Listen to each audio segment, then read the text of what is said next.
అధ్యక్షుడు Donald Trump సన్నిహితుడు conservative party activist 31 ఏళ్ల చార్లీ కిర్క్ ని అతి దారుణంగా అంతమంది జనంలో కాల్చి చంపిన నిందితుడైతే దొరికేశాడు. అతని పేరు టైలర్ రాబిన్సన్. వయసు కేవలం 22 ఏళ్లు. తనొక స్టూడెంట్. అయితే పోలీసులు విడుదల చేసిన ఫోటోలను బేస్ చేసుకొని అతని తండ్రే అతన్ని పట్టించాడని అంటున్నారు. ఇదంతా ఇక్కడి వరకు బానే ఉంది. కానీ ఇందులో ఒక పెద్ద ట్విస్ట్ ఉంది. ఈ వివాదంలో H1B వీసా హోల్డర్లకు అమెరికన్ ప్రభుత్వం ఒక హెచ్చరిక జారీ చేసింది.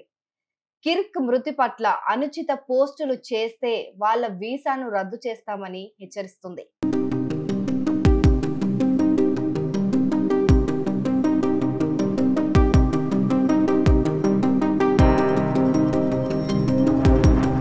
అసలు ఎందుకు అలా చెప్తుంది అదంతా మనం ఈ స్టోరీ ఎండింగ్ లో చూద్దాం.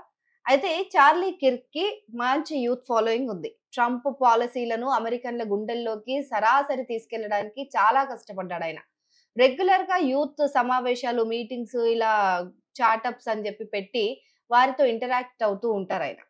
ఎప్పట్లానే అమెరికాలో యూటా రాష్ట్రంలోని ఉటా వ్యాలీ స్టేట్ యూనివర్సిటీలో బుధవారం రోజు ఓ కార్యక్రమం ఏర్పాటు చేసుకున్నారు. స్టూడెంట్స్ తో చిట్ చాట్ లాగా. దీంతో అక్కడికి వెళ్లి విద్యార్థులు అడుగుతున్న ప్రశ్నలకు ఆయన సమాధానం చెప్తూ ఉన్నారు. మధ్య మధ్యలో జోకులేస్తూ, హ్యాపీగా నవ్వుతూ, నవ్విస్తూ ప్రోగ్రామ్‌ని మంచి ఒక పాజిటివ్ వేలో తీసుకెళ్తున్నారు. ఇంతలో 200 మీటర్ల దూరంలో ఉన్న ఒక బిల్డింగ్ పై నుంచి అక్కడే మాటు వేసిన ఒక వ్యక్తి తుపాకీతో షూట్ చేశాడు.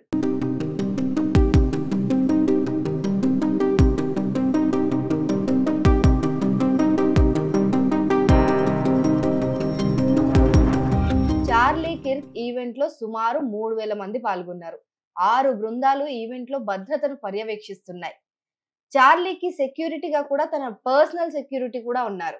ఇంత మంది మధ్యలో ఆ స్టేడియంలో కరెక్ట్ గా కిర్క్ తలకి తగిలేలా ఎలా షూట్ చేశాడో తెలియదు కానీ క్షణాల్లో హ్యాపీగా కూర్చొని ప్రసంగిస్తున్న చార్లీ కిర్క్ మెడ భాగంలో తూటా దిగింది.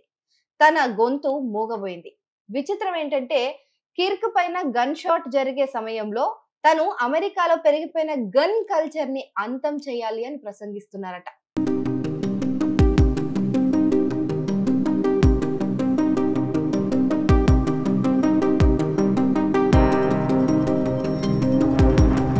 ఆ తర్వాత ఆ వ్యక్తి కాల్చిన వ్యక్తి ఎవరైతే ఉన్నారో తను గన్ని డిసెంబుల్ చేసేసి ఆ బిల్డింగ్ పై నుంచి దూకి మళ్ళీ దాన్ని అసెంబుల్ చేసి ఓ చెత్త బుట్టలో పడేశాడట. ఇంత పర్ఫెక్ట్ గా ప్లాన్ ఎగ్జిక్యూట్ చేశాడంటే తను ప్రొఫెషనల్ కిల్లరే అయి ఉంటాడు అని కొంతమంది అంటున్నారు. లేదు నిజంగా స్టూడెంటే అయి ఉంటాడు, తన పైన నిజంగా ఆ వ్యతిరేక భావం వచ్చి అలా రియాక్ట్ అయ్యాడు అని చెప్పి ఇంకొంతమంది అంటున్నారు. అసలు కిర్క్ పైన తనకున్నది వ్యక్తిగత ద్వేషమా, ఇంకెవరైనా తనతో ఈ పని చేయించారా అనేది ఇంకా తెలియాల్సి ఉంది.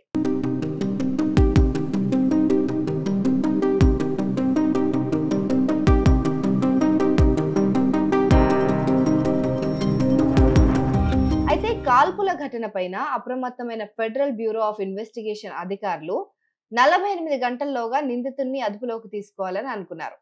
ఇందుకోసం సుమారు 20కి పైగా ఏజెన్సీలు, వందల మంది అధికారులు, 7000 మందికి పైగా ప్రజల సహాయంతో రంగంలోకి దిగారు. నిందితుడిని మొత్తానికైతే 33 గంటల్లోగా అరెస్ట్ చేశారు. అయితే నిందితుడి ఆచూకీ, అరెస్ట్ చేసేలా సమాచారం ఇచ్చిన వారికి మాత్రం $1,00,000 అంటే మన ఇండియన్ కరెన్సీలో 88 లక్షల రూపాయలు రివార్డ్ గా ఇస్తామని FBI ఎక్స్ వేదికగా ట్వీట్ చేసింది.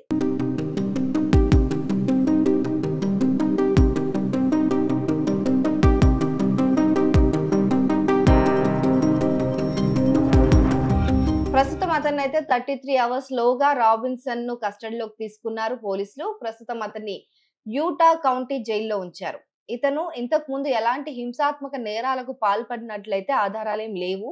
అతని పైన గతంలో కేసులు అలాంటివి ఏం లేవు అని అధికారులు చెప్తున్నారు. అయితే అతని రాజకీయ అభిప్రాయాలు ఎలా ఉంటాయి, ఈ హత్యకు గల కారణాలు ఏంటి అనే దానిపైన కూడా FBI దర్యాప్తు చేస్తోంది.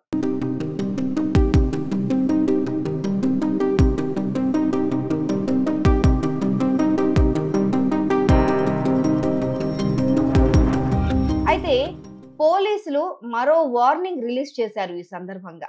కిర్క్ మరణం తర్వాత చాలా మంది అతనికి వ్యతిరేకంగా కూడా పోస్టులు పెడుతున్నారట. H1B వీసాలు మొత్తం తీసేసేయాలి. అమెరికాలో ఇక ఇండియన్స్‌కి ప్లేస్ లేదు. అమెరికా ఈస్ ఫుల్ అంటూ గతంలో కిర్క్ చేసిన వ్యాఖ్యలను స్టేట్ చేస్తూ, ఈ కిర్క్ తన అత్యుత్సాహం వల్లే శత్రువులను కూడగట్టుకుంటున్నాడని అన్నట్లుగా వివిధ రకాలుగా ట్రోల్స్ చేస్తూ ఉన్నారంట.